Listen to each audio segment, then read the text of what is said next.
दोस्तों, मैं हूं के.एन. शास्त्री। आप लोग आईओटी के बारे में तो जानते ही होंगे, लेकिन मैं आपको विस्तार से आईओटी के बारे में बताना चाहता हूं। उसके बारे में आज हम आगे वीडियो में चर्चा करेंगे।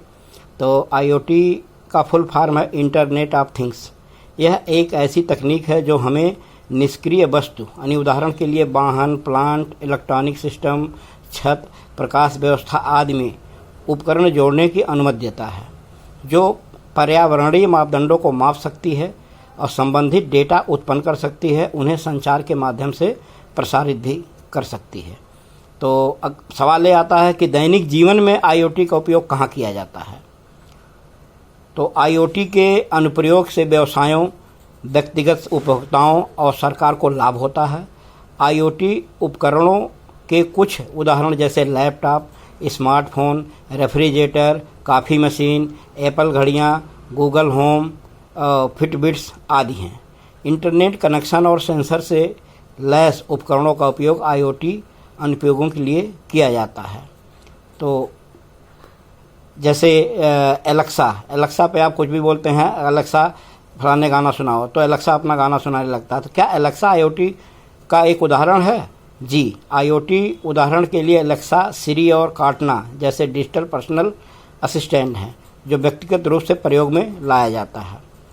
तो क्या ये भी आप पूछ सकते हैं कि क्या टीवी एक आईओटी है?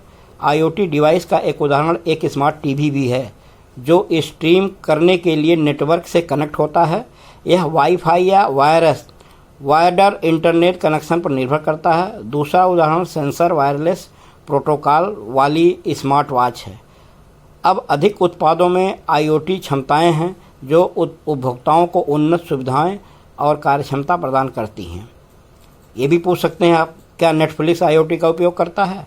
जी हाँ, आईओटी डिवाइस उपयोगकर्ता डेटा को नेटफ्लिक्स, माइक्रोसॉफ्ट और गूगल सहित तृतीय पक्ष को भेजता है। तो आप ये पूछेंगे क्या गूगल भी आईओटी का उपयोग करता है? यस, गूगल क्लाउड आईओटी एक क्लाउड भारतीय इंटरनेट ऑफ थिंग्स प्लेटफॉर्म है, जिसे संगठनों को कई उपकरणों से व्यावसायिक डेटा को कैप्चर और विश्लेषण करने और उन्हें एक केंद्रीकृत भंडार से संग्रहित करने में मदद करने के लिए डिजाइन किया गया है। यह कर्मचारियों को स्वचालित रूप से उपकरण रख रखाव, आवश्यकताओं की भविष्यवाणी करने और वास्तविक समय में उनके प्रदर्शन को अनुकूलित करने में सक्षम रखता है। आप ये पूछेंगे कि आईओटी में किस भाषा का उपयोग किया जाता है? तो आईओटी दुनिया में जावा भाषा का उपयोग एम्बेडेड विकास के लिए किया जाता है। यह ऑब्जेक्ट ओरिएंटेड है। इसमें कम से कम हार्डवेयर निर्भरता है और बड़ी संख्या में लाइब्रेरी का समर्थन करता है, जो इसे आईओटी समाधानों के लिए सबसे अच्छे विकल्पों में से एक बनाता है। अब आप पूछेंगे आईओटी का मालिक कौन है?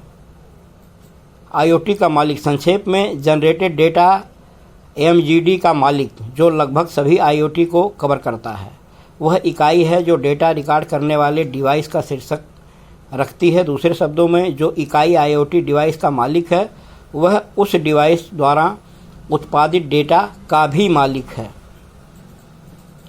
तो आप आगे ये भी पूछ सकते हैं, या अक्सर पूछा जाता है कि कितने डिवाइस आईओटी का उपयोग करते हैं।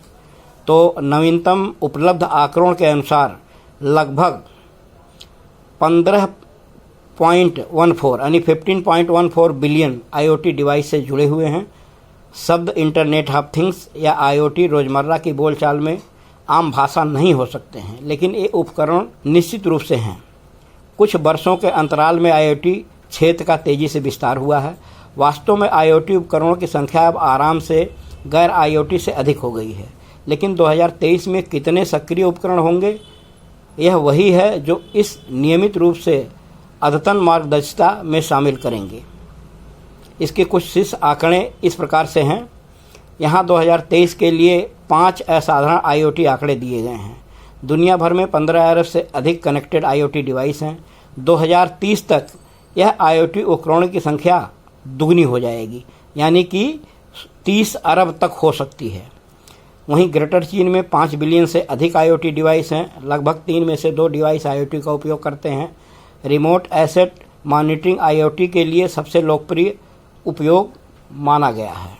2023 और 2030 में क्या है और 2030 में क्या होने वाला है, एक आंकड़ा मैं बताता हूँ जो अप्रोक्सीमेट है। जैसे ग्रेटर चीन 2023 में 5.4 बिलियन, अब यही 2030 में बढ़कर के 8.57 बिलियन हो जाएगा, यानी 3.53 बिलियन, यानी 70.4% का परिवर्तन होने वाला है। वहीं यूरोप में 3.48 बिलियन 2023 में है और 2030 तक है 6.56 बिलियन हो जाएगा। जो परिवर्तन रेशियो है वो 3.08 बिलियन और परिवर्तन का परसेंटेज 88.51% है। उत्तरी अमेरिका में 3.22 बिलियन इन 2023 एंड 2030 तक 6.24 अरब तक ये हो जाएगा। परिवर्तन की संख्या है 3.2 बिलियन और परसेंटेज में देखें तो 93.79% का परिवर्तन होने वाला है। वहीं जापान में 0.93 बिलियन एंड 2023 में और 2030 में 1.77 अरब होने वाला है, जो कि परिवर्तन की संख्या है 0.84 बिलियन और 90.32% के साथ ही परिवर्तित होगा। लैटिन अमेरिका में 0.64 बिलियन इन 2023 एंड 2030 तक 1.54 अरब हो जाएगा, जो कि परिवर्तन का परसेंटेज है 140.63 यानी 140.63%, यानी 0.90 बिलियन का परिवर्तन।